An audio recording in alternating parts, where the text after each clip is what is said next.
Let's do it. Talking to Anthony in Massachusetts about Messianic Prophecy. What you got for us? Hey, thank you for having me on the show. Mm-hmm. And I'm going to give you some of my evidence why I personally believe Christianity is true. Okay. That has to do with Messianic prophecy. Sure. So it's written in Scripture that the Messiah would be born in Bethlehem, for example, would be born of a virgin, would be crucified, would perform miracles, would be resurrected. And that is, I'm sure you know, written in Isaiah, in the Psalms. Right. There's a bunch of them. So, There's some internal consistency within the literature. Right. But let me ask you this. If you're reading book one of a series, and book one makes a whole bunch of prophecies, would you consider it to be the two books to be true if book two brings all those prophecies together? True. Would you consider that? How does that make the books true? Just because book one makes a bunch of prophecies and book two makes them happen? Well, see, so what is this is my first time calling in. Right, no problem. I don't really. You're doing fine. You're doing great. So, do you guys actually believe that Jesus existed, and if he existed, was he a man, or how exactly do you view him? I'm actually not convinced either way. I know a lot of folks who do this show have very strong backgrounds in sort of the historical accuracy or inaccuracy of Jesus. I personally don't honestly care if there was an Israelite around 2,000 years ago that a lot of people were interested in, but certainly there's no reason to believe that he had magical superpowers. Right. Same. Well, I mean, it's pretty convincing to me. I mean, Isaiah said the Messiah would be crucified, that he would resurrect. Right, but you haven't answered my question, Anthony. And my question very specifically is: would you consider a two-book series to be true just because book one makes a bunch of prophecies and book two makes them true, makes them happen? Does that prove anything to be true? Pardon? Not necessarily. No. Okay. Okay, and let's assume that book two. Let's assume that book two is an anthology, just like book one, and that the authors of book two understood and read book one. Would that make anything true? No. Okay. So that you're basically telling me this is how you view Scripture, essentially. Yes. I think maybe we're trying to get you to ask the question of yourself. When you found out that there was a person called Jesus, when you learned the story about the little baby in the manger and how he was born in the city of David and fulfilled all those prophecies, did you already know about those prophecies, or were they introduced to you as, hey, this thing that we just told you happened? Well, somebody else said that it was gonna happen, and then you took that information and go, well, that makes so much sense. But does any of that prove that any of this actually worked out that way? Have you really sort of examined for yourself why you believe these things or why they matter to you? Well, yeah, this is what I'm doing currently. I used to be an atheist personally, so I used to not believe in God, or I used to be an agnostic, basically. And I studied different religions, and none of them have fulfillment of prophecy as Christianity does, but as you're saying that... Man, I've heard that from Muslims already today. Muslims, that's Hindus, going to be, everybody's going to say it. I know, but Islam has no fulfillment of any prophetic fulfillment in it. I've read the Quran. But they have a very special book. Say the Christians, right? But if you talk to the, But let's get back on topic a little bit here. And so that's my view on this. And here's the other thing too. You mentioned the prophecy in Isaiah, right? And you're talking about the suffering servant clause, or the suffering servant verses. Okay, there's a bunch of them. Yeah, but here's the problem with that particular verse. What's the context of the verse? Of the suffering servant verse in particular? The Lord is speaking. It's not about Israel. He's speaking about the future, his servant, his future Messiah. No. Go back and read that whole thing. That whole bit from Isaiah, that whole poem, is all about Israel. It's not about anything else. You're taking it out of context. No. And when all right, the end of Isaiah 52 is specifically about a man who would be exalted above the nations. God is specifically talking about that man. Is specifically talking about his son Jesus there, and I know that for a fact. That argument does not hold water that it's about Israel. Well, he's talking to his people, but you're taking it out of Does he say at any point that I will? Does the verse say, "I will have a son in the future, and this will happen to that son," or are you interpreting the verse that way? Well, look, back in Isaiah 7:14, a virgin shall conceive. That's not an answer to my question. That's not an answer to my question. Yes. Please answer my question. Well, can you pull that chapter up so I can reference back to it a little bit? Or You're the one who knows the Bible. I've only read the Bible twice. I don't have that specific. Okay. Okay. Well, I don't have that specific.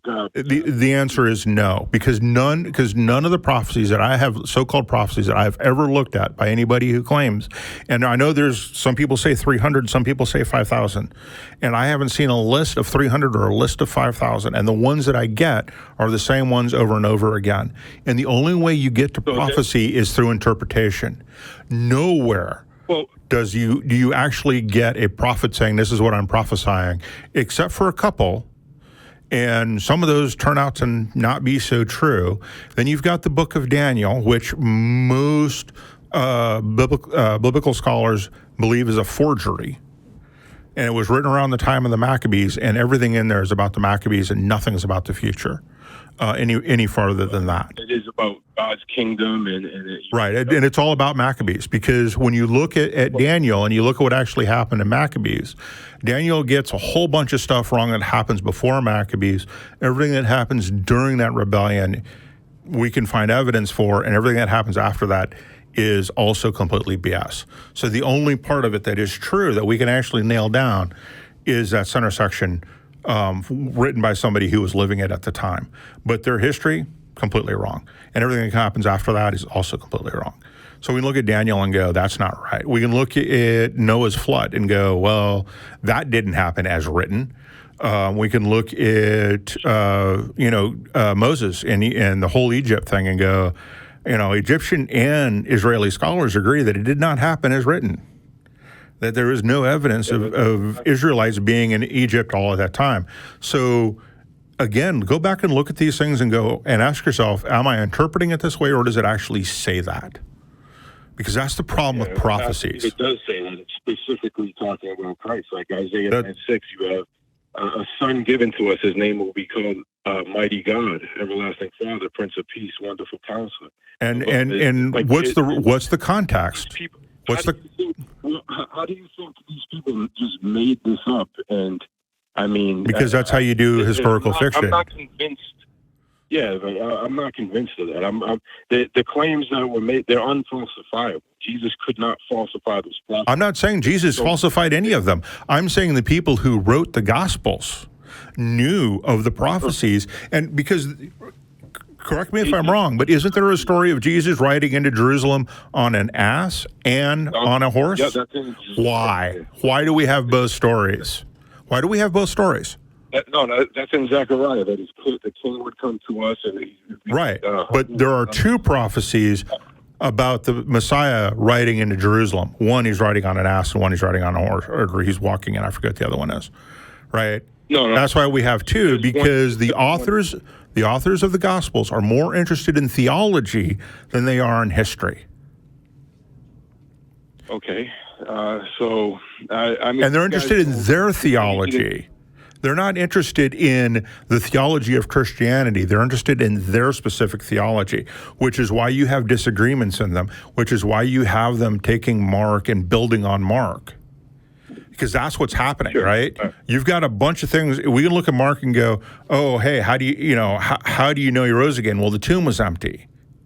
Well, where did this tomb come from? He was poor. Oh, it was donated, right? You can see how there's just each story, and then the embellishments on the original Mark story are just that, they're embellishments to overcome objections that people made to the original story.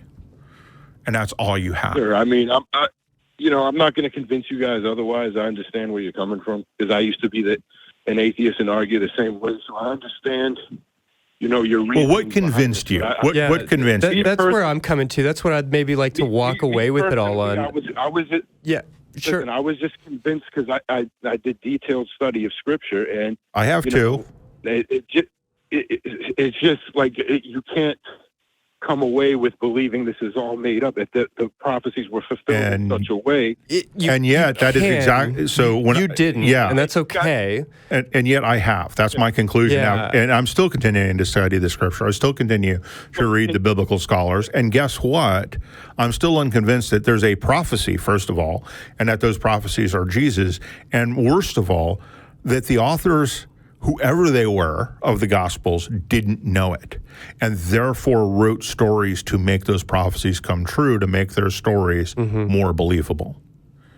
That is far more believable than the supernatural. So, Anthony, you didn't convince us, and you've accepted that, and I appreciate that. Maybe that's the premise of the show or whatever. But yeah, I really want you to kind of contemplate Jim's question a little bit, to walk away from this conversation, not convinced or mind changed or whatever else, but for your own sake, ask yourself, why is this compelling to you? Why did this convince you? Is it more sophisticated than because my gas tank didn't run out of gas? Like, can you really justify these beliefs to yourself?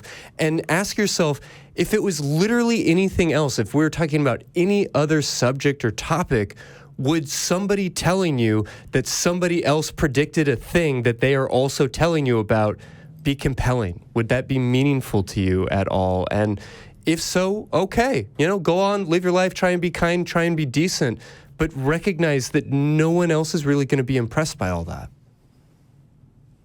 Okay, and I get what you guys are saying, but next time I call, I'll be more prepared, and I'll give you a specified list of why I believe it's true. And please do. Yeah, please do. To at least please examine it and at least find. Undoubtedly. We will examine it with you. And Anthony, I really hope that you making that list, it might bring up some uncomfortable feelings. Right. Because I think when you start to examine it in an organized, detailed, present my argument kind of way, you might approach it with a slightly different skill set than you've been going at it so far. Right. That's not to say you haven't been trying. I don't mean to be paternalistic or to talk down to you. If you can sit down and make that organized presentation to us, please do. I'm excited for you to experience that presentation as much as I am for us and the rest of the audience to see it.